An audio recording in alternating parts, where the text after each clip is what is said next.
everyone, I'm Amy James, the co-inventor of Open Index Protocol, and I am so excited to welcome you back to the What Kind of Internet Do You Want series. Before we dive into this update video, please hit the like button and subscribe to the channel, and let's get started.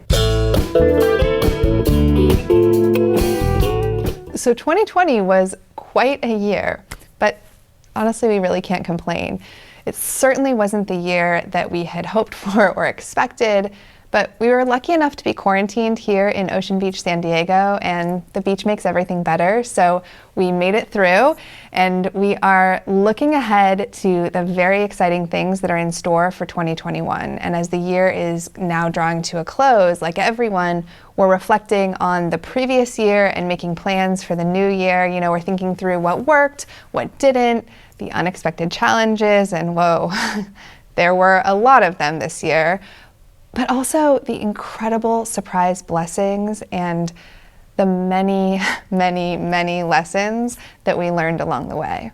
So as we close out the year, I thought I'd do this recap video to catch you up on what we've been up to and some of the things that we're looking forward to in 2021.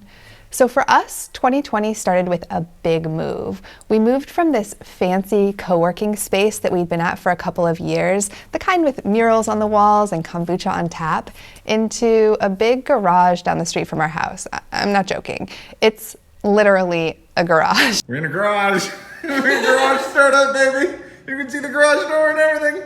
It was an auto body shop before we moved in, and there was some overlap with the previous tenants that were moving out. So this place was full of auto body stuff when we were moving in. It was pretty funny. We had visions of renovating the space and making it into this cool industrial office space.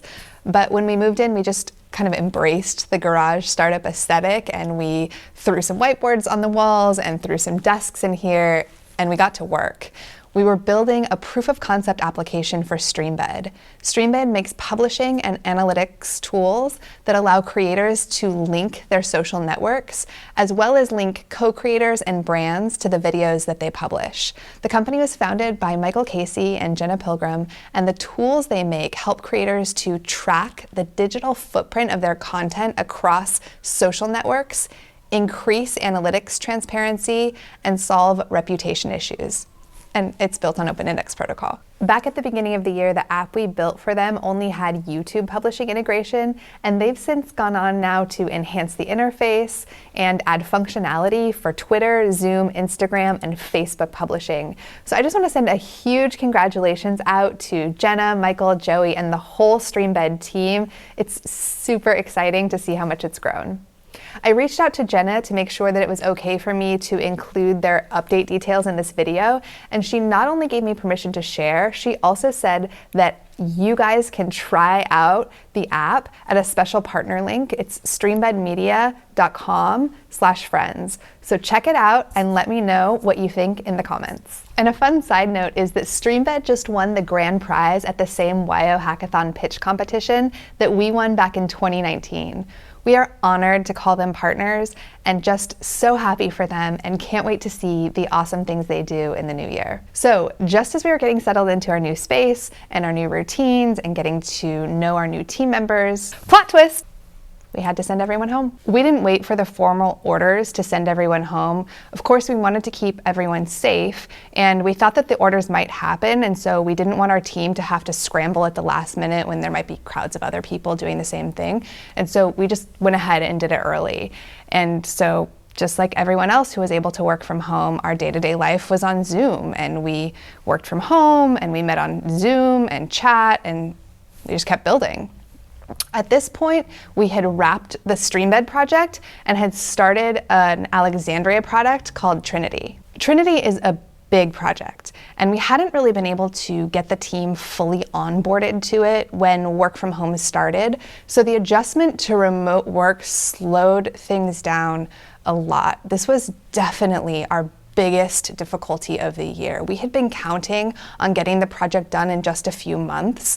We had made commitments to key stakeholders, and a lot of other things depended on it working, but it just started dragging on. So my birthday and our wedding anniversary are both in July, but we didn't get to celebrate either of them this year because at this point, Devin and Bitspill had taken on the Trinity project themselves. They were combing through it to fix issues. And Devin was working such long hours that he took over the garage office space that was empty and made it into his development den and spent like 20 hours a day here. He just took to sleeping on the sofa for a couple of hours instead of walking home at 3 a.m. and getting our dog all riled up and waking me up and all of that. And don't worry, he did eventually take me out for my birthday and our anniversary in August. So it was a super weird summer. I missed Devin so much, but we've been together for more than a decade. I was fine. And of course, I had my own very, very taxing workload managing the rest of our business and life in an effort to keep as much as possible off of Devin's plate. It was rough, you guys. And there is finally good news to report on the Trinity front. We've started some testing this week and things are looking very good. Still keeping our fingers crossed, but the outlook is good. I'm also stoked to report that all of the other partners working with the Open Index Protocol have continued to make good progress despite the chaos and challenges this year. Scientists at Caltech continued to expand their use of OIP beyond the initial implementation of ETDB that you may have seen in the past. They developed and launched a series of gateways as a proof of concept for a database of everything. It's a project that we refer to as DDX, a distributed database of X, anything. And they are now developing features for these gateways and the associated documentation that will allow a beginner developer to spin a new table using DDX in a day. And you might remember the project that we did with the State of Wyoming and Overstock subsidiary Medici Land Governance to use OIP for property records. They completed a pilot program with all of Teton County property records going back to 1996. If you want to check out a video demo of it, I'll link it in the description box for you. And it was so well received that they have continued to expand it. They're now working with Carbon County and they hope to expand it throughout the state. So no doubt you've noticed that our output of videos has been really sporadic. We had been hoping that we would be able to consistently publish videos this year, but since video production isn't our core work, it's a side project for us, something that we do to serve the Web3 community, that when things got crazy, we decided to just focus on our core work and had to make the tough decision to drop our video work for the time being. And the thing is, we love making videos. Something that you may not know about us is that Devin and I both worked in the entertainment industry in our early careers. I worked in theater as a director and sometimes writer, and Devin worked in post-production. He did compositing work for stuff that you may have seen back in the day, like Eastbound and Down, Deserving Design, Sid the Science Kid, 2012, The Ugly Truth. Oh, and the Oscar winner, The Curious Case of Benjamin Button. The creative work of storytelling will always be our first love. And we had done so much to get the series rolling that at the point that we had to stop it, it was like this jarring false start where we just had gotten into the flow of things and then whoosh, we had to stop. But it really was the best decision for us at the time. We had been making this series on our evenings and weekends with friends using borrowed equipment. So when the shutdown started and so many things changed in so many ways, we narrowed our focus down to our core development work. And at that point, we were just grateful that we could keep going with that.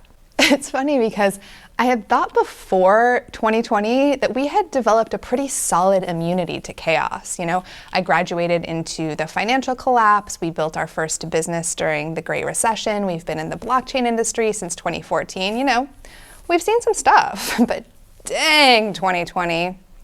Thank you for the lessons. Maybe it was all of the chaos of those years that prepared us for this, because I feel kind of guilty about this, but I have to confess that as hard as this year has been, the time and space that this year gave us really was a blessing. It gave us this much needed perspective. We got to kind of zoom out and think about things that we hadn't had time to before. Not that any of these thoughts are like groundbreaking or unique. I think everyone's really been feeling like this as the year draws to a close, and especially so living through stay-at-home orders again as the holidays are approaching.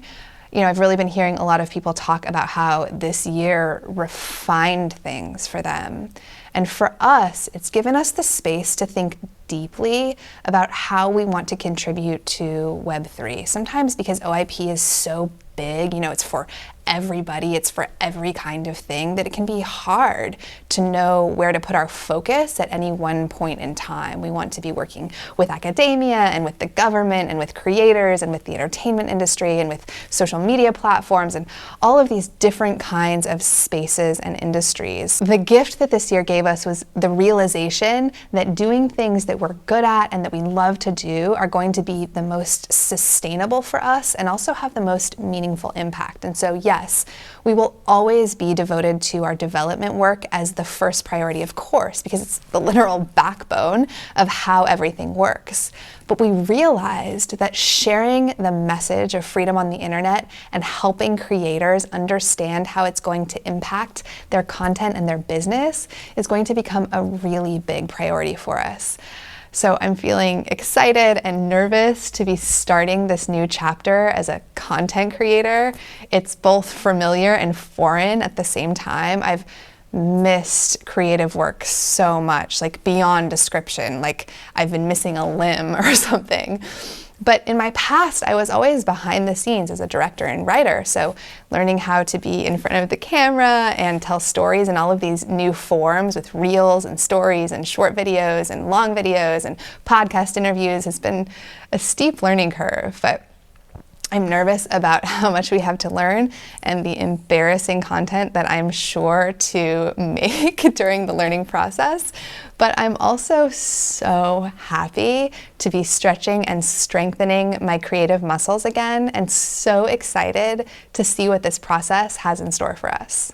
And in the amazing way that things can serendipitously line up, at the end of September, we found out that we were awarded a grant from Grant for the Web to continue making this series.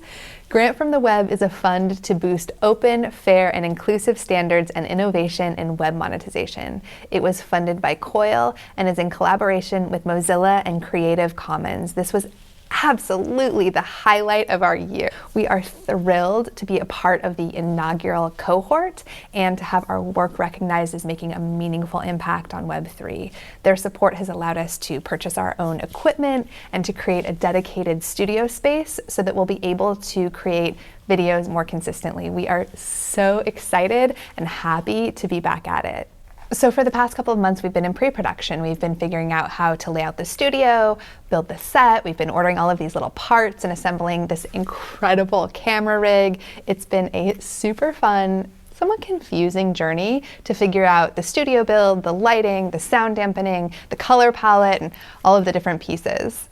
Oh, and we're going to get to use the grant to support Albawaba as well. Albawaba is the Middle East's largest independent news platform. They have been experimenting with OIP for more than a year, and the Grant for the Web Award will allow us to further support them. During the lockdown, they integrated OIP into their backend CMS. I'll link the blog post and video with more info about it in the description box if you want to check it out. And we are now working on implementing micropayment functionality with them. We'll be using part of the grant funds to run a tipping and micropayment experiment in the spring, and we're just super excited about that.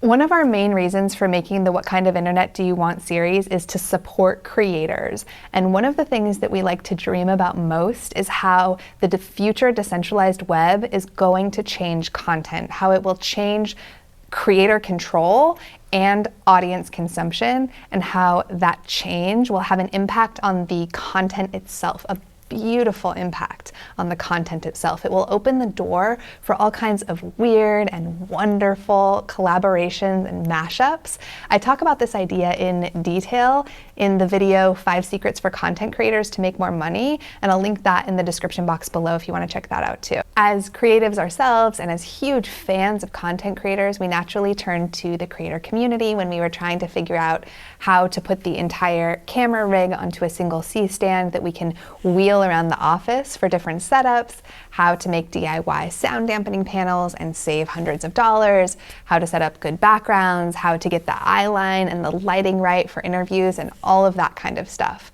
So we're putting together a video about the studio build and our camera rig, and we will have lots of creators and resources to share with you that helped us figure things out. So keep an eye out for that and make sure that you are subscribed to the channel so that you don't miss it. It turned out to be a huge blessing that we didn't invest any time or money into building out the office space when we first moved in, and it still looked and felt like an auto body shop, because since we moved in, we've probably rearranged the space a dozen times. We had it full of desks for the developers, and of course we had to rearrange that a few times because we had to adjust for skylight lighting issues, and then Devin took it over as his coding cave for the summer and I worked from home, and now we have it fully torn apart again to lay it out for shooting videos. It is a hot mess in here right now, but we're getting there.